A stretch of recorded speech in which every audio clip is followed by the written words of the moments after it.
ഒരമ്മയുടെ രോദനം മകന്റെ കടമ എന്നൊക്കെ പറയും. നമുക്ക് ഇതിനെ ഗ്ലോറിഫൈ ചെയ്ത് ആകാശത്തോളം എത്തിക്കാം. എന്നാലും സംഗതി വളരെ സിമ്പിൾ ആണ്. പ്രബീർ ദാസ് കേരള ബ്ലാസ്റ്റേഴ്സിലേക്ക് വരുമ്പോൾ അവിടെ മാതൃത്വത്തിന്റെ ഒരു സ്നേഹത്തിന്റെ വിജയം കൂടിയുണ്ട്. കാരണം പ്രബീർ ദാസ് കഴിഞ്ഞ ദിവസം ഗോൾ ഇന്ത്യക്കും കേരളത്തിനൊക്കെ വലിയ അഭിമുഖത്തിനിടയിൽ ഒരു കാര്യം വ്യക്തമാക്കിയിട്ടുണ്ടായിരുന്നു. അദ്ദേഹത്തിന്റെ അമ്മ ഒരു തികഞ്ഞ കേരള ബ്ലാസ്റ്റേഴ്സ് ആരാധികയാണ്.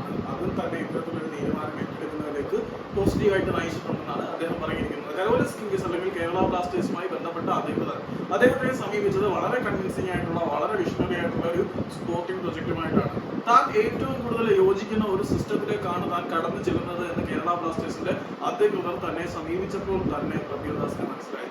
അതുകൊണ്ട് സംശയലേശമന്യേ അദ്ദേഹം തുടക്കത്തിൽ തന്നെ കേരള ബ്ലാസ്റ്റേഴ്സിലെ കോൺട്രാക്ട് എടുക്കുന്നതിനോട് യോജിക്കുകയായിരുന്നു.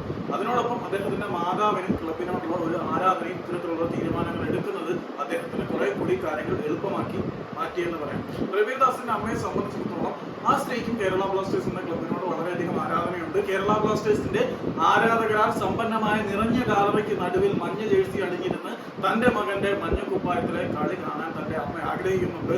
അതുകൊണ്ട് കേരള ബ്ലാസ്റ്റേഴ്സ് മികച്ച ഒരു സ്പോർട്ടിംഗ് പ്രൊജക്ട് തനിക്ക് ഫിറ്റ് ആയിട്ടുള്ള സ്യൂട്ട് ആയിട്ടുള്ള ഒരു സിസ്റ്റം തനിക്ക് ഒരുക്കി തരുന്നതിനോടൊപ്പം തന്നെ തന്റെ അമ്മയുടെ ആഗ്രഹം സഫലീകരിക്കാൻ കിട്ടുന്ന ഒരവസരം കൂടിയായതുകൊണ്ട് തന്നെ പ്രബീർ ദാസ് കേരള ബ്ലാസ്റ്റേഴ്സ് അടുത്ത സീസണിൽ ഒരു മകന്റെ പോരാട്ട വീര്യവുമായി കിരീടദാഹത്തിന് വേണ്ടി കളിക്കും. മറ്റു താരങ്ങളെ ഉത്തേജിപ്പിക്കുകയും ചെയ്യും.